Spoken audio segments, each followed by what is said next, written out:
নমস্কাৰ, এটা বিশেষ ভিডিঅ'লৈ সকলোকে স্বাগতম জনাইছোঁ। অতি এটা গুৰুত্বপূৰ্ণ ভিডিঅ'।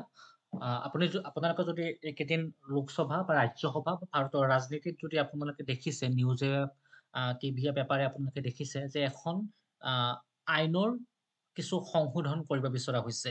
আৰু সেই আইনখনৰ সংশোধনক লৈ ইতিমধ্যে শাসক বিৰোধীৰ মাজত যথেষ্টখিনি বাক-বিতণ্ডাৰ সৃষ্টি হৈছে বা ৰাজনীতিত কিছু পৰিমাণে এই বিষয়টোৱে চৰ্চা লাভ কৰিছে। গতিকে সকলোৱে বহুখিনি হয়তো জানে যে কি সংশোধন কৰিব বিচৰা হৈছে যে ৱাক অফ এমেণ্ডমেণ্ট বিল। আজিৰ বিষয়টো হৈছে যে ৱাক অফ এমেণ্ডমেণ্ট বিল 2024 অৰ্থাৎ ৱাক অফ এমেণ্ডমেণ্ট বিল নামেৰে এখন লোকসভাত ইন্ট্ৰডিউচ কৰা হৈছে বিল আৰু ১৯৯৫ চনৰ যিখন ৱাক অফ এক্ট আছিলে সেই এক্টখনৰ কিছু সংশোধন কৰিব বিচৰা হৈছে আৰু যাৰ বাবে ২০২৪ চনৰ আগষ্টত লোকসভাত প্ৰথমবাৰৰ বাবে ৱাক অফ এমেণ্ডমেণ্ট বিলখন ইন্ট্ৰডিউচ কৰা হৈছিলে। আৰু যেতিয়াই প্ৰথমবাৰৰ বাবে লোকসভাত ৱাক অফ এমেণ্ডমেণ্ট বিলখন ইন্ট্ৰডিউচ কৰা হ'ল, তাৰ পিছতে যথেষ্টখিনি বিতৰ্কৰ সূত্ৰপাত হ'ল। শাসকীয় পক্ষৰ মতে এই বিলখনৰ কিছু সংশোধন আনিব লাগে আৰু বিৰোধী পক্ষৰ মতে এয়া সম্পূৰ্ণ অগণতান্ত্ৰিক আৰু এই বিলখনৰ কোনো কাৰণতে সংশোধন হ'ব নালাগে। কিন্তু এই শাসক বিৰোধীৰ এই তীব্ৰ বাক-বিতণ্ডাৰ অন্তত কোনো এটা সিদ্ধান্তত আচলতে উপনীত হ'ব পৰা নগ'ল।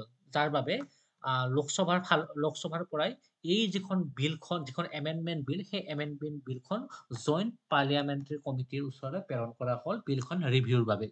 আৰু জইণ্ট পাৰ্লিয়ামেণ্টাৰী কমিটিয়ে বিলখন ৰিভিউ কৰি বিলখনৰ যিটো ১৪ নম্বৰ ক্লজ অৰ্থাৎ ১৪ নম্বৰ দফাটো সংশোধন কৰাৰ অনুমতি প্ৰদান কৰিছে। অৰ্থাৎ ২০২৪ চনৰে আগষ্ট মাহত প্ৰায় ৪০টাতকৈ বেছি সংশোধন কৰাৰ প্ৰস্তাৱ আনিছিলে কেন্দ্ৰীয় চৰকাৰে আৰু সেই ৪০টা প্ৰস্তাৱৰ ভিতৰত জইণ্ট পাৰ্লিয়ামেণ্টাৰী কমিটিয়ে বৰ্তমান ১৪ নম্বৰ যিটো ক্লজ সেই ক্লজটো সংশোধন কৰাৰ অনুমতি প্ৰদান কৰিছে। গতিকে আমি আজি এই ভিডিঅ'ত গম পাম যে ১৪ নম্বৰ ক্লজটোত কিনো সংশোধন কৰাৰ প্ৰস্তাৱ আনিছে। এই সকলোখিনি কথা আমি জানিম। তাৰ পূৰ্বে আমি প্ৰথমে জানি ল'ব লাগিব what is walk of. Walk of শব্দটো এটা সম্পূৰ্ণ আৰবী শব্দ আৰু ৱাক অফ শব্দটোৰ যিটো অৰ্থ সেই অৰ্থটো হৈছে আল্লাহক দান কৰা। অৰ্থাৎ আপোনাৰ হাতত যদি সম্পত্তি আছে সেয়া স্থাৱৰ সম্পত্তিয়ে হওক বা অস্থাৱৰ সম্পত্তিয়ে হওক, সেয়া কেছ হ'ব পাৰে, মাটি-বাৰী হ'ব পাৰে বা এনেকুৱা ধৰণৰ যিসমূহ আপোনাৰ সম্পত্তি আছে আৰু সেই সম্পত্তিখিনি আপুনি যদি ৰাইজৰ ভালৰ বাবে, ৰাইজৰ হিতৰ বাবে আপুনি দান দিব বিচাৰে, সেয়া সেই শব্দটোৰ অৰ্থ হৈছে ৱাক অফ। এতিয়া কথাটো হ'ল আপোনাৰ হাতত কিছু সম্পত্তি আছে আৰু সেই সম্পত্তিখিনি আপুনি ভাল কামৰ বাবে, সমাজৰ ভাল কামৰ বাবে আপুনি আল্লাহৰ ওচৰত দান দিব বিচাৰিছে। অৰ্থাৎ সেই আপোনাক যিগৰাকী ব্যক্তিয়ে দান দিব সেই ব্যক্তিজনক কোৱা হয় ৱাকিফ। অৰ্থাৎ ৱাকফ মানে হৈছে আল্লাহক দান দিয়া আৰু ৱাকিফ মানে হৈছে যিজন ব্যক্তিয়ে দান দিব সেইজন ব্যক্তিক ৱাকিফ বুলি কোৱা হয়। এইটো এটা কোৰাণৰ শব্দ। এয়া এটা আৰবী ভাষাৰ শব্দ য'ত ইছলাম ধৰ্মাৱলম্বী লোকসকলে এই শব্দটোৰ সৈতে তেওঁলোক চিনাকি।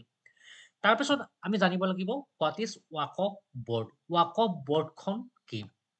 ৱাকফ বৰ্ডখন হৈছে যে যিসকল ব্যক্তিয়ে তেওঁলোকৰ সম্পত্তিসমূহ দান দিছে, সেই দান দিয়া সম্পত্তিসমূহক যিখন বৰ্ডে পৰিচালনা কৰে, যিখন বৰ্ডে সেই সকলোবোৰ সম্পত্তি চোৱা-চিতা কৰে, সেই বৰ্ডখনক বা সেই কমিটিখনক কোৱা হয় ৱাকফ বৰ্ড। সমগ্ৰ ভাৰতবৰ্ষত আহ ৩০খন ৱাকফ বৰ্ড আছে, অৰ্থাৎ প্ৰতিখন ষ্টেটতে এখন এখন ৱাকফ বৰ্ড আছে। ৩০খন ষ্টেট লেভেলত ৱাকফ বৰ্ড আছে আৰু এখন চেন্ট্ৰেল লেভেলত ৱাকফ বৰ্ড আছে, যিজনে চেন্ট্ৰেল লেভেলৰ বৰ্ডখনে সেই ষ্টেট লেভেলৰ যিকেইখন বৰ্ড আছে সেই বৰ্ডকেইখনক তেওঁলোকে পৰিচালনা কৰে। এতিয়া এই পইণ্টটো সকলোতকৈ গুৰুত্বপূৰ্ণ যে সমগ্ৰ ভাৰতবৰ্ষৰ ভিতৰত ৱাকফ বৰ্ডৰ কিমান প্ৰপাৰ্টি আছে এই কথাখিনি অত্যন্ত গুৰুত্বপূৰ্ণ যে প্ৰায় ৮,৫৪,৫০৯ লাখ প্ৰপাৰ্টি ৱাকফ বৰ্ডৰ নামত আছে। অৰ্থাৎ ইণ্ডিয়াৰ ৩ number largest property holder waqf board. প্ৰথম যদি আপুনি চাই প্ৰথম সম্পত্তি তালিকাত ভাৰতৰ প্ৰথম সম্পত্তি আছে ইণ্ডিয়ান আৰ্মিৰ হাতত, দ্বিতীয় সম্পত্তি আছে ইণ্ডিয়ান ৰেলৱেৰ হাতত আৰু ৩ নম্বৰ সম্পত্তি আছে বৰ্তমান ৱাকফ বৰ্ডৰ হাতত। এইখিনি হৈছে একেবাৰে প্ৰাইমাৰী কিছু তথ্য যিখিনি এই বিলখন অহাৰ লগে লগে বা এই যিখন এমেণ্ডমেণ্ট বিলখন অহাৰ লগে লগে এই কথাখিনি জনাটো অত্যন্ত প্ৰয়োজন। এতিয়া আহো ৱাকফ বৰ্ডৰ কিছু হিষ্ট্ৰীলৈ। অৰ্থাৎ ৱাকফ বৰ্ডখন কেনেকৈনো গঠন কৰা হ'ল, ৱাকফ শব্দটো কেতিয়া প্ৰথমে ব্যৱহাৰ কৰা হৈছিল, কি ধৰণে এই আইনখন আহি আজিৰ এই পৰ্যায় পাইছে, সেই হিষ্ট্ৰীটো অকণমান জানি লওঁ। প্ৰথম দেহলী চুলতানা, যিগৰাকীৰ নাম আছিল মৌজাদ্দিন ছেম, সেই মৌজাদ্দিন ছেমে প্ৰথমে ৱাকফ শব্দটোৰ ব্যৱহাৰ কৰিছিল। অৰ্থাৎ তেওঁৰ শাসনকালতে দুখন গাঁৱক তেওঁলোকৰ দুখন গাঁও সম্পূৰ্ণ ৰাইজৰ হিতৰ বাবে অৰ্থাৎ আল্লাহৰ বাবে দান দিয়া বুলি ঘোষণা কৰা হৈছিল, আৰু সেয়াই আৰম্ভণি। গতিকে সেই দুখন গাঁৱৰ যিমানখিনি সা সম্পত্তি আছিলে, মাটি বাৰী আছিলে, সেই মাটি বাৰীখিনি আল্লাহৰ বাবে দান দিয়া হৈছিলে, আৰু সেই তেতিয়াই আচলতে আৰম্ভণি হ'ল। তাৰপিছত 1913 চনত যেতিয়া ব্ৰিটিছ আহিলে, ব্ৰিটিছৰ সময়তো এই বৰ্ডখনৰ কিছু সাল লাহে লাহে এই উন্নত হ'ল। তাৰ পাছত 1954 চনত প্ৰথমবাৰৰ বাবে ৱাকফ বৰ্ডৰ এক্ট এখন গঠন কৰা হ'ল। তাৰ পাছত আহি যিটো 1954 চনৰ পাছত 1954 পাছত বৰ্তমান বিলখনৰ যিটো পৰ্যায়ত আছে, সেয়া হৈছে 1995। অৰ্থাৎ এই 1995 এক্টৰ ভিতৰৰ পৰাই ৱাকফ এমেণ্ডমেণ্ট বিলখন এমেণ্ডমেণ্ট কৰিব বিচৰা হৈছে। অৰ্থাৎ 1995 চনৰ যিখন ৱাকফ এক্ট আছে, ৱাকফ আইন আছে, সেই আইনখনৰ পৰাই কিছু সংশোধন কৰিব বিচৰা হৈছে বৰ্তমান, আৰু যাৰ বাবে এয়া 2024 চনৰ আগষ্ট মাহত বিলখন উত্থাপন কৰা হোৱাৰ বাবে বৰ্তমান বিলখনৰ নাম দিয়া হৈছে ৱাকফ এমেণ্ডমেণ্ট বিল 2024। এতিয়া কথাটো হ'ল যে ৱাকফ এমেণ্ডমেণ্ট বিলত কি সাল সলনি কৰা হৈছে বা কি চেঞ্জেছ অনাৰ কথা কৈছে। প্ৰথম কথা হৈছে যে ৱাকফ বৰ্ড কম্পজিশ্যনত এটা সাল সলনি কৰা হ'ব। কেনেকুৱা সাল সলনি কৰা হ'ব? যে প্ৰথম অৱস্থাত যেতিয়া ৱাকফ বৰ্ডত কোনো ধৰণৰ নন মুছলিম মানুহে তাত থাকিব নাছিলে, সেই বৰ্ডখনৰ অকল মুছলিম যিখিনি ইছলাম ধৰ্মাৱলম্বী কমিউনিটিৰ লোক আছিলে বা মুছলিম কমিউনিটিৰ লোক আছিলে, সেই সকল লোকেহে আচলতে এই বিলখনত আচলতে এই বৰ্ডখনত তেওঁলোকে থাকিব পাৰিছিল। এতিয়া শেহতীয়াকৈ যিটো 14 নম্বৰ দফা, যিটো সংশোধন কৰাৰ অনুমতি দিলে জইণ্ট পাৰ্লিয়ামেণ্টাৰী কমিটিয়ে, সেই দফা মতে এই ৱাকফ বৰ্ডখনৰ যিজন CEO থাকিব, সেই CEOজন জইণ্ট ছেক্ৰেটাৰী লেভেল বা তাতকৈ ওপৰৰ লেভেলৰ অফিচাৰ বা বিষয়া তেওঁলোকে নিযুক্তি দিব লাগিব। অৰ্থাৎ ৱাকফ বৰ্ডৰ যিজন মুখ্য বিষয়া হ'ব, তেওঁ এজন চৰকাৰী বিষয়া হ'ব। তেওঁ জইণ্ট ছেক্ৰেটাৰী বা তাতকৈ উচ্চ পদস্থ বিষয়াই ৱাকফ বৰ্ডৰ CEO পদত নিযুক্ত হ'ব লাগিব। কিন্তু ইয়াৰ লগে লগে যিসকল বিৰোধী আছে বা যিসকল ৱাকফ বৰ্ডৰ তেওঁলোকে মানুহ আছে, তেওঁলোকে এই গোটেই দফাটো তেওঁলোকে বিৰোধিতা কৰিছে। তেওঁলোকৰ মতে যে এয়া কোনো কাৰণতে সম্ভৱ নহয়, কাৰণ ইয়াত যিজন CEOক নিযুক্ত দিয়া হ'ব, তেওঁ হয়তো নন মুছলিম হ'ব পাৰে। গতিকে ৱাকফ বৰ্ডত নন মুছলিম মানুহৰ কোনো কাম নাই। কিন্তু চৰকাৰী পক্ষৰ মতে যে ৱাকফ বৰ্ডখন যিহেতুকে পৰিচালনা কৰা এখন এডমিনিষ্ট্ৰেটিভ লেভেলৰ বৰ্ড, গতিকে ইয়াত যিকোনো ধৰণৰ মানুহ আহিব পাৰে, আৰু ইয়াত চৰকাৰী পক্ষৰ মানুহ থাকিব পাৰে, ইয়াত ফিমেল সংযুক্ত কৰা হ'ব, বা ইয়াত মুছলিম বা নন মুছলিম বুলি কথা নাই, যিহেতুকে এইখন এখন এডমিনিষ্ট্ৰেটিভ বডি, এখন এডমিনিষ্ট্ৰেটিভ বৰ্ড। এই এডমিনিষ্ট্ৰেটিভ বৰ্ডত যিকোনো প্ৰকাৰৰ বা যিকোনো ধৰ্মৰ মানুহ আহিব পাৰে। গতিকে প্ৰথমটো হৈছে যে ইয়াত বৰ্ডখনৰ যিটো কম্পজিশ্যন, সেই কম্পজিশ্যনত যিজন CEO, তেওঁ জইণ্ট ছেক্ৰেটাৰী লেভেল বা তাতকৈ উচ্চ পদস্থ বিষয়া হ'ব লাগিব। 1 নম্বৰ ইয়াত চেঞ্জেছ এইটো। 2 নম্বৰ চেঞ্জেছটো হৈছে যে এই বৰ্ডত, ৱাকফ বৰ্ডত বহু ধৰণৰ আচলতে ডিছপুটৰ সমস্যা আছে, বা এনেকুৱা ধৰণৰ বহু এনেকুৱা সমস্যা ৱাকফ ট্ৰিবিউনেলত এতিয়াও কেছ চলি আছে, যে কোনোবা হয়তো পূৰ্বপুৰুষে তেওঁৰ সম্পত্তিখিনি ৱাকফ বৰ্ডৰ নামত দিছিলে, কিন্তু বৰ্তমান সময়ত তেওঁলোকৰ যি সন্তানে হওক বা তেওঁলোকৰ যি প্ৰজন্ম, সেই প্ৰজন্মই হয়তো সেই সম্পত্তিখিনি উভতাই বিচাৰিছে, বা এই ধৰণৰ যিখিনি সমস্যা আছে, সেই সমস্যাখিনিত প্ৰথমে ইয়াত কোনো হাইকোৰ্ট বা কোনো ধৰণৰ আদালতৰ ইয়াত হস্তক্ষেপ নাছিলে। অৰ্থাৎ এই সকলোখিনি সমস্যা তেওঁলোকে সমাধান কৰিছিলে, বা এই সকলোখিনি দিশ চোৱা চিতা কৰিছিলে ৱাকফ ট্ৰিবিউনেলে।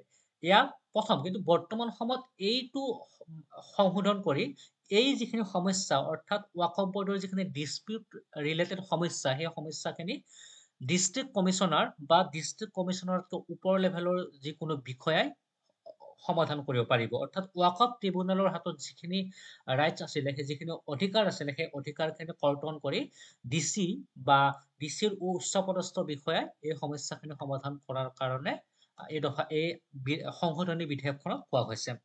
৩ নম্বৰ এটা কথা কোৱা হৈছে যে ইয়াত ইয়াত এটা ডিজিটেল ডাটাবেছ এপছ এটা প্ৰস্তুত কৰা হ'ব, নিৰ্মাণ কৰা হ'ব, যিটো ডিজিটেল ডাটাবেছ এপছত ৱাকফ বৰ্ডৰ নামত যিমানখিনি প্ৰপাৰ্টি আছে, যিমানখিনি সম্পত্তি আছে, সেই সম্পত্তিখিনি ৰেজিষ্টাৰ কৰিব লাগিব উইদিন 6 মান্থৰ ভিতৰত।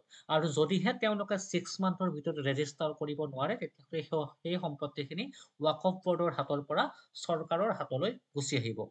এতিয়া এইটোতো বিৰোধী পক্ষই বা ৱাকফ বৰ্ডৰ সদস্যসকলে তেওঁলোকে যুক্তি দৰ্শাইছে যে কিছুমান এনেকুৱা ধৰণৰ সম্পত্তি আছে যিসমূহ সম্পত্তি 6 মাহৰ ভিতৰত ৰেজিষ্টাৰ কৰাটো সম্ভৱ নহয়, অৰ্থাৎ তেওঁলোকৰ সেই সম্পত্তিখিনিক লৈ বিভিন্ন সমস্যা আছে, হয়তো কেছ চলি আছে বা এই ধৰণৰ 6 মাহৰ ভিতৰত সম্ভৱ নহয়।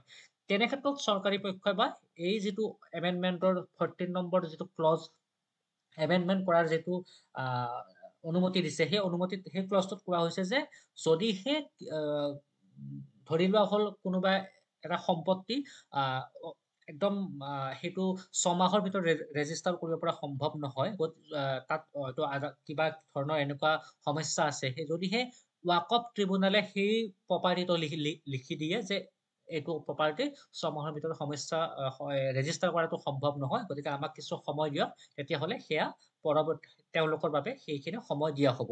আৰু বাকী যিখিনি সম্পত্তি আছে সেয়া 6 মাহৰ ভিতৰত এই যিটো ডিজিটেল ডাটাবেছ এপছ প্ৰস্তুত কৰা হ'ব, তাত তেওঁলোকে ৰেজিষ্টাৰ কৰিব লাগিব।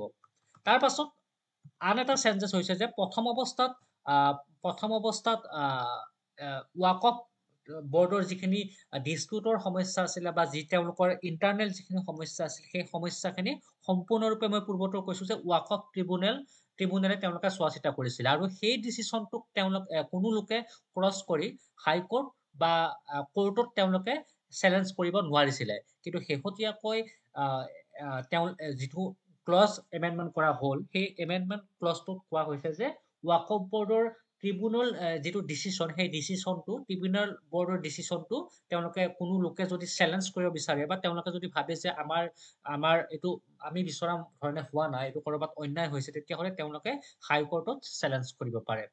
তাৰপাছত আন এটা কথা কোৱা হৈছে ইয়াতে যে ওমেন পাৱাৰ, অৰ্থাৎ পূৰ্বতে এই ৱাকফ বৰ্ডত যদি কোনো এটা ধৰি লোৱা হ'ল কোনোবা এটা পৰিয়ালৰ তেওঁলোকৰ উত্তৰাধিকাৰী নাই, অৰ্থাৎ কোনো পুৰুষ উত্তৰাধিকাৰী নাই, তেতিয়াহ'লে সেই সকলোখিনি সম্পত্তি ৱাকফ বৰ্ডৰ নামত তেওঁলোকে কৰি দিছিলে বা তেওঁলোকক যিখিনি ৱাকফ বৰ্ডৰ হাতলৈ গৈছিলে।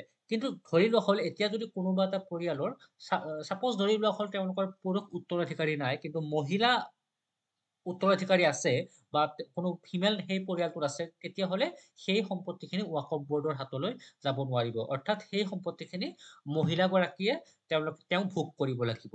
পূৰ্বতে এই নিয়মটো নাছিলে, তেওঁ মহিলাগৰাকীক ক'ৰবাত ডিপ্ৰাইভ কৰি দিয়া হৈছিলে, যাৰ বাবে সেই সম্পত্তিখিনি ৱাকফ বৰ্ডৰ হাতলৈ গৈছিলে। তাৰ পাছত আহিলে যে এইটো এটা কথা কোৱা হৈছে যে এনি গভৰ্ণমেণ্ট প্ৰপাৰ্টি ৱাকফ বৰ্ডৰ ৰেজিষ্টাৰ হ'ব নোৱাৰিব, অৰ্থাৎ পূৰ্বতে এনেকুৱা বহু ধৰণৰ গভৰ্ণমেণ্ট প্ৰপাৰ্টি আছিলে যি ৱাকফ বৰ্ডৰ আণ্ডাৰত ৰেজিষ্টাৰ আছিলে বা ৱাকফ বৰ্ডত তেওঁলোকৰ বুলি দাবী কৰিছিলে, কিন্তু শেহতীয়াকৈ যিটো সংশোধন অনা হৈছে, সেই সংশোধনীত কোৱা হৈছে যে যিকোনো ধৰণৰ চৰকাৰী সম্পত্তি ৱাকফ বৰ্ডৰ অন্তৰ্ভুক্ত নহ'ব। গতিকে এই ধৰণৰ কেইটামান যিটো 14 নম্বৰ ক্লজ, এই 14 নম্বৰ ক্লজত এইকেইটা সংশোধনী কৰাৰ কথা কোৱা হৈছে। আৰু শেহতীয়াকৈ যিহেতুকে আপোনালোকে গমেই পাইছে যে লোকসভাত বিলখন এমেণ্ডমেণ্ট বিলখন পাছ হ'ল, পাছ হোৱাৰ পিছত ৰাজ্যসভাতো সেই বিলখন পাছ হোৱাৰ পাছত যোৱাকালি ৰাষ্ট্ৰপতিয়ে স্বাক্ষৰ কৰাৰ পাছত ৱাকফ এমেণ্ডমেণ্ট বিলৰ 2024 খন আইনলৈ ৰূপান্তৰিত কৰা হ'ল, অৰ্থাৎ 1995 চনৰ যিখন আইন আছে, সেই আইনখন সংশোধন কৰাৰ প্ৰস্তাৱটো গৃহীত হ'ল। এতিয়া বহু লোকৰ মতে এইটো ভাবিব পাৰে যে এইটো সংবিধানৰ সংশোধন, কিমান নম্বৰ সংশোধনী, আচলতে এয়া সংবিধানৰ সংশোধন নহয়, এইখন এখন আইনৰহে সংশোধন কৰা হৈছে।